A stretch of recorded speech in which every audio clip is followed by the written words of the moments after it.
Before I start, I would like to express my gratitude. It was a very positive experience for me to work under your leadership this past year, and I'm really grateful because I met these interesting researchers and I gained new knowledge. And I want to thank you that you also pushed me forward within my academic experience. So it was really nice to hear also the review of Professor Rakoshi on the book that is about to be published.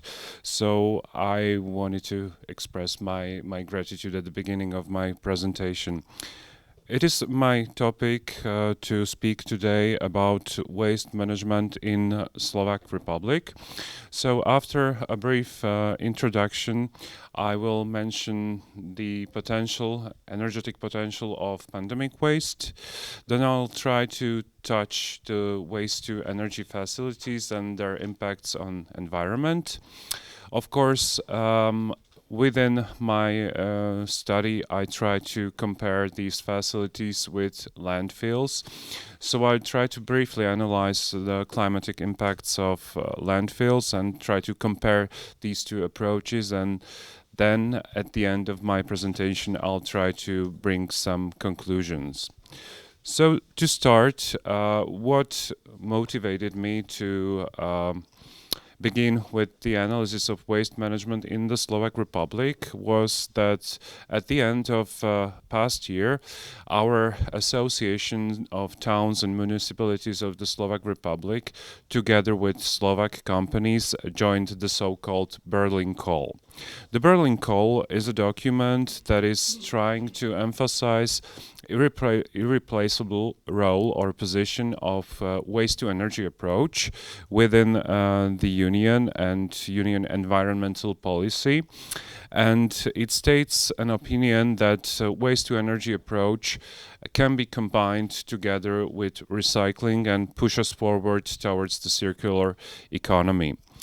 Well, waste-to-energy facilities, they can create suitable conditions for the diversion of waste from landfills.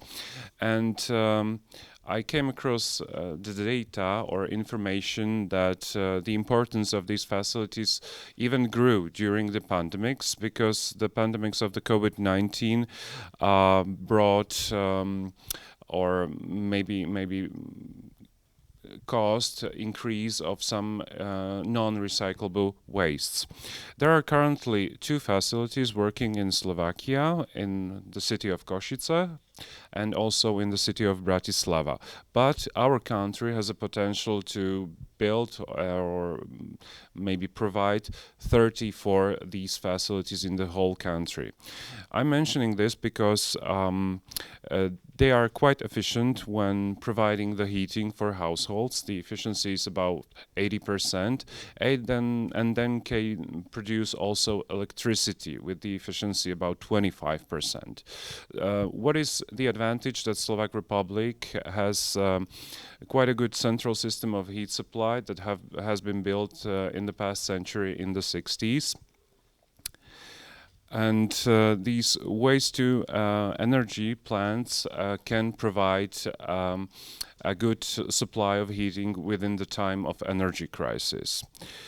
But they do not always encounter a positive attitude from the public concerned.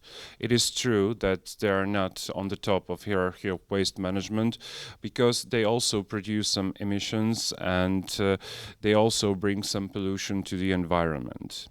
On the other hand, as I mentioned, the COVID-19 pandemics has increased the pressure on the management of non-recycled waste. And the COVID-19 also, what we can see in the Slovak Republic, has also led to increase of illegal landfills. And the practice in the Slovak Republic shows us that the pressure mainly on the local self-governments has therefore increased. So, what does it mean that the pressure on the local self-government has increased? For example, food packaging, personal protective equipment like face mask, respirators, other protective equipment, medical waste, COVID tests. These are types of materials that grew during the pandemics, and these materials are not able or cannot be recycled. Simply to say, waste generation has therefore shifted from offices to households. And also, the approach of Ministry of Environment of the Slovak Republic shows that it realized that there is impossibility to recycle these materials. And there are also some opinions that object these facilities because it's better to recycle the materials. These facilities do not have good reputation due to released toxins and greenhouse gases. NGOs present an opinion that the above mentioned approach of waste to energy has no place in a circular economy, because in the future there will be, or there shall be, a situation that there is nothing left to burn. However, even the European Commission still has an opinion that they can play an irreplaceable role within the hierarchy of waste management. What is important, that they must meet the requirements of European legislation. The member states are allowed to build these facilities, but they do not, or they are not allowed, must not hinder the principles of waste management hierarchy. So the waste to energy facilities should play a role in the waste management and contribute to the coexistence of EU policy, but they should not hinder the environmental policy and climate change goals. They should also contribute to the energy union. Why am I mentioning all of these facts? Because of climatic impacts of landfills. Climatic impacts of landfills, that is a topic that has not been discussed until recently in the Slovak Republic. Usually the climate change in the Slovak Republic, in the Slovak media, has been connected to industry, to the economic production, to transport, to the automobile industry, because we are producing many cars in the Slovak Republic, and we did not realize that waste disposal remains at the bottom of waste management hierarchy. And is it so because of the climatic impacts of the landfills? Our constitution does not mention a precautionary principle, prevention principle. Only our Act on Environment mentions these principles. But as we are the member of EU, I think we should also respect these principles, because they are part of EU environmental policy. But if we would like to apply these principles in Slovakia in reality, I think it is questionable whether we follow the precautionary principle and prevention principle, because there is a study of the European Union. It is from 2018, 4 years ago. European Union came to a conclusion that in Slovakia there is a very high rate of landfilling. As for recycling rate, it's only about 15 to 20%, and Slovakia failed to increase its rate of recycling because landfilling was cheap. It was very cheap, and it was quite popular for businesses to landfill the waste materials. Low fees do not from my point of view, correspond to the requirements of the principle polluter pays, or they do not correspond to principles of prevention or precautionary principles. However, as I already mentioned, the town Košice, we have also positive practices in the Slovak Republic. A study was published last year that the Košice is the most ecological city in the Slovak Republic. Why is it so? Because it combines the waste to energy approach together with recycling. The waste to energy provides household heating, and recycling provides the push of circular economy. But the reality in the Slovak Republic is still dark, I would say, because last year about 1.17 million tons of municipal waste ended up in landfills in Slovakia. A similar carbon footprint will be left behind by 15,000 passenger cars that travel the return route between Bratislava and Košice, that is about 450 kilometers every day during 1 year. So I think these numbers are quite horrific. I'm mentioning these facts because I can see that even nowadays, at the time of energy crisis, there's quite a good potential to maybe focus more on the waste to energy approach and to use the non-recyclable materials, because landfills contribute to climate change up to 70 times more intensively than waste to energy facilities. The waste to energy sector provides a small but significant number of EU energy supply. As you can see on the presentation, it's about 2.4% in total energy supply.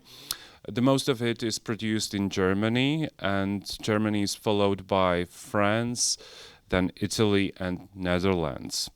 What is positive about waste to energy, that production of heat and electricity in these facilities can save up to 15 million tons of carbon dioxide per year, which would otherwise be caused by burning down the fossil fuels. So the burning of the waste diverts the waste from landfills, which can release a huge amount of carbon or methane, and also cause air, water, and soil pollution. The conventional landfills presents the worst option how to handle the waste material, but on the other hand, the truth is that also the waste to energy is not on the top in the hierarchy, but it's above the landfilling. So, in the Slovak condition, this type of waste management is regulated by the Act on Waste. There are quite strict limits laid down by law. These facilities, they have to provide annual reports every year. What are their impacts on the environment? The standards that they should keep are 4 times more strict than, for example, the standards of coal energy power plant. And if they do not meet these obligations, they can be also administratively punished by a sanction up to 33,000 euro.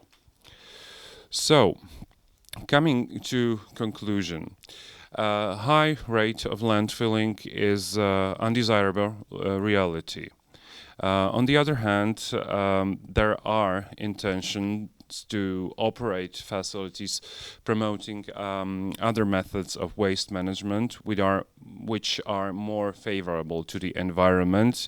However, they also do not escape some criticism. So my point is that waste to energy is not perfect, but it still has a potential in the Slovak Republic, because there are only 2 facilities in Bratislava and in Košice currently in operation. And we don't have to go so far, because 70 kilometers from Bratislava there is the capital of Austria, Vienna, and it uses 4 facilities which operate in this city, and these facilities provide the heating for more than 200,000 households. That is kind of a strategic share in case of heating. So we can talk also about negatives in case of mentioned devices in form of emissions to the atmosphere, but these emissions are still lower than the emissions of waste landfills. So it is therefore very important that the decisions taken by our administration and government on operation of these facilities are taken responsibly and do not negate the superior goals of the waste management hierarchy that should be respected under the union law. Thank you for your attention.